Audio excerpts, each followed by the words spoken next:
संस्था है, वो पढ़ाती है, वहां के एक टीचर हैं, उन्होंने शायद बच्चों से कह दिया कि पढ़े लिखे को वोट देना। पढ़े लिखे को वोट देने की बात करी थी, किसी का नाम तो लिया नहीं था। ये right wing, Bharatiya Janata party का सोशल मीडिया, उनके सोशल मीडिया के महाराष्ट्र के चेयरमैन सब मोदी जी को क्यों समझ लेते हैं? ये कौन सा चोर की दाढ़ी में तिनके वाली सरकार है भैया? काजोल ने बोला हमारे लीडर्स को पढ़ा लिखा होना चाहिए, सारी राइट विंग उसके खिलाफ खड़ी हो गई। हर बार जब कुछ पढ़ाई लिखाई पर बोला जाता है, शिक्षा पर बोला जाता है, अच्छाई पर बोला जाता है, बिना नाम लिए राइट विंग को यह क्यों लगता है कि वो आपके साथ है?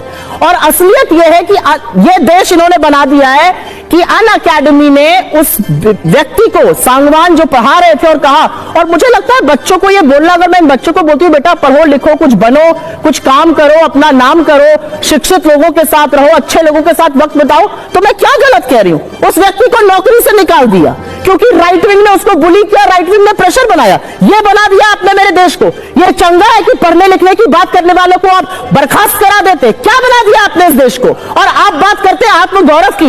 इस देश को 40 साल पीछे ले जाने का काम आपने किया है, उसके अलावा आपका कोई नो अदर अचीवमेंट है। यह असलियत है। देखिए, उन्होंने कहा बहुत, पिछली बार इनका एक बात का जवाब नहीं दे पाया था, कठपुतली का, तो मैं याद दिलाना चाहता हूं। ये बताइए आज तक देश के सबसे पढ़े लिखे प्रधानमंत्री कौन हुए हैं? क्वालिफिकेशन के हिसाब से डॉक्टर मनमोहन सिंह। और कठपुतली कौन बना के रखा था? पढ़े लिखों की कितनी इज्जत है सबको पता है। दूसरा मैं आपको बताना चाहता हूं, दूसरे सबसे पढ़े लिखे प्रधानमंत्री कौन हुए हैं? जवाहरलाल नेहरू जी। उनके जमाने में देश में क्या क्या हुआ? पंजाब गया, कश्मीर गया, और चला बंगाल गया, और चीन के हाथों मानसरोवर का ऊंचा भाल गया।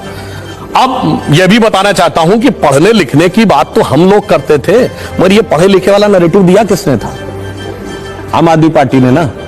देखिए कैसे बेचारे पुरानी धुरानी पार्टी नई नवेली पार्टी के चंगुल में आ जाती है, और वो पढ़े लिखे इतने महान हैं। मैं पढ़े लिखों को जवाब देता हूं, इनके दोनों भैया बहन अशिक्षित और बात पर आप लोगों को क्यों, भाई आप बोल रहे, मैं कोई डिस्टर्ब नहीं कर रहा, मैं शिक्षा का उदाहरण दे रहा हूं, मैं शिक्षा का उदाहरण दे रहा हूं। भाई राहुल गांधी जी ने कोविड को मोविड लिखा, कितने पढ़े लिखे हैं? अरे कोविड को मोविड लिखने वाले पढ़े लिखे हैं। और दूसरा उदाहरण देता हूं, अप्रैल 2021 में जब कोविड की सेकेंड वेव चरम पे थी, तो पहले आके वो दिल्ली वाले जिनका नाम ये बोल रहे हैं, उन्होंने आके क्या कहा? वैक्सीन की कमी है तो वैक्सीन सारी कंपनियों को फार्मूला क्यों नहीं दिया जाता ताकि जल्दी जल्दी वैक्सीन सबको मिल जाए? अरे वैक्सीन कोई चूरन का फार्मूला है जो सबको दे दिया जाएगा? ये पढ़ा लिखा आदमी बोल रहा है। और सुनिए, इनके दोनों भैया बहन ने भी बोला, और उनका भी बयान है कि भारत सरकार ने बच्चों का वैक्सीन विदेश भेज दिया। इतना झूठ बोलने वाले लोग, अप्रैल 2021 तक जाके चेक कर लीजिए, भारत क्या दुनिया में कोई बच्चों का वैक्सीन नहीं बना था। इसलिए हम आपसे कहते हैं कि आप लोग, और ये तो वो लोग थे, देखिए गजब के पढ़े लिखे हैं। जानते क्या होता है? जब प्रधानमंत्री जी ने कहा था कि अगले प्रधानमंत्री क्यों याद आता है? अरे भाई जवाब दे दीजिए। मैं जवाब दे रहा हूं, जलेबी मत प्रधानमंत्री जी की क्षमता दोनों जवाब दे रहा हूं। 15 अगस्त जब 2020 को कहा कि अगले साल शुरू होने तक वैक्सीन आ जाएगी, अचानक इनको पढ़ाई लिखाई याद है। अरे ऐसे कैसे हो सकता है? अरे वो तो सेलुलर माइक्रोबायोलॉजी के एक्सपर्ट बन गए। नहीं नहीं, इतनी जल्दी बनी नहीं सकती, बनी 8 देशों ने बना के दिखा दी। बाद आपको मोदी जी का चेहरा क्यों नजर आता है? अरे किसने कहा याद आता है भाई? आप लोग क्यों आपने बात बताया? अरे सुनिए, तो बरगला जाते क्या हो जाता है? किसको लग रहा है? किसी की बात बरगलाए हुए तो आप लोग लग रहे हैं। भाई देखिए ना, बरगलाए हुए तो देखो भैया कहने वाले लोग लग रहे हैं। सवाल आपसे ये कि आप शिक्षा की बात कर रही हैं, शिक्षा काबिलियत का क्या पैमाना होता है? लोकसभा में आपके विपक्ष के नेता हैं अधीर रंजन चौधरी, उनकी क्या शिक्षा है, क्या शैक्षिक योग्यता है? एक मिनट, आप मेरे बयान उठाकर देख लीजिए। मेरा मानना है कि संविधान में उनकी शैक्षिक नहीं एक मिनट, उनकी शैक्षणिक योग्यता क्या है? मैं एक मिनट, मेरा मानना है, मुझे बोलने दो, सवाल पूछिए आपने, अब मेरा जवाब सुनिए। मेरा मानना है कि हमारा संविधान एक अंगूठा छाप व्यक्ति को भी प्रधानमंत्री बनने की अनुमति देता है, मुझे इसमें कोई आपत्ति नहीं है। मानुष 2 दिन में पलट गया। एब्सोल्युटली, मेरा अपना मानना है कि इस देश में डेवलपिंग इकोनॉमी है, कोई भी बन सकता है। आप अंगूठा छाप हो, आप छठा पास हो, आप 10वां पास हो, आपकी डिग्री फर्जी हो, नकली हो, अगर प्रूफ नहीं हुआ, आप बन सकते हैं प्रधानमंत्री। मेरा उद्देश्य दूसरा है ये कहने का कि कि जब शिक्षा की बात हो, मुझे उसमें कोई आपत्ति नहीं है। प्रधानमंत्री 10वां पास हो या प्रधानमंत्री ने वाकई में एमए किया हो या उनकी स्नातक की डिग्री फर्जी हो, मुझे वाकई में कोई दिक्कत नहीं है। आप अपने ऊपर, मैंने एक दिन लिख दिया जुमलों की बारिश होने वाली है, आप मोदी जी को ऐसा क्यों, मैंने तो मोदी जी का नाम ही नहीं लिया था, मैं तो किसी शर्मा जी की बात कर रही थी। हर चीज अपने ऊपर ले लेते हैं क्योंकि चोर की दाढ़ी में तिनका है।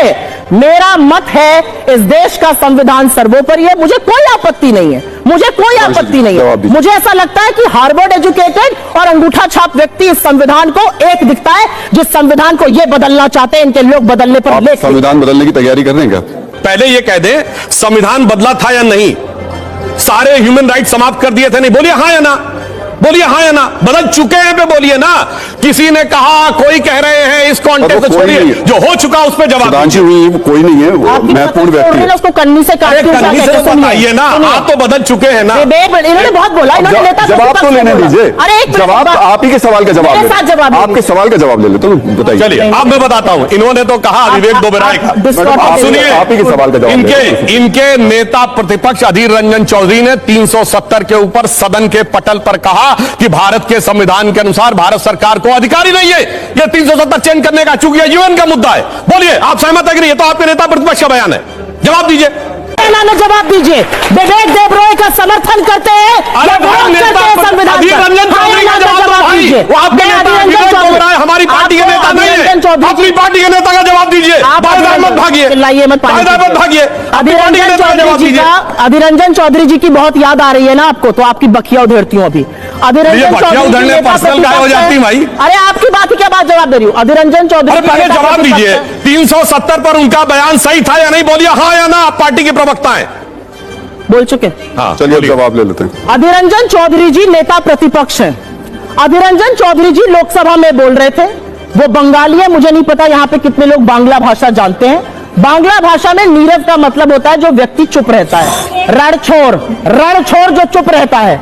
अधीररंजन चौधरी जी ने बोला मोदी जी नीरव मोदी बन गए हैं, धृतराष्ट्र बन गए हैं और लड़कियों के साथ वो हो रहा है। आप मुझे सिर्फ एक बात का जवाब दीजिए, अधीररंजन चौधरी जी को निलंबित कैसे कर दिया आपने सदन से? और एक मिनट, बरगलाइए मत इस जनता को। इमरजेंसी कॉन्स्टिट्यूशनल प्रोविजंस में लगी थी।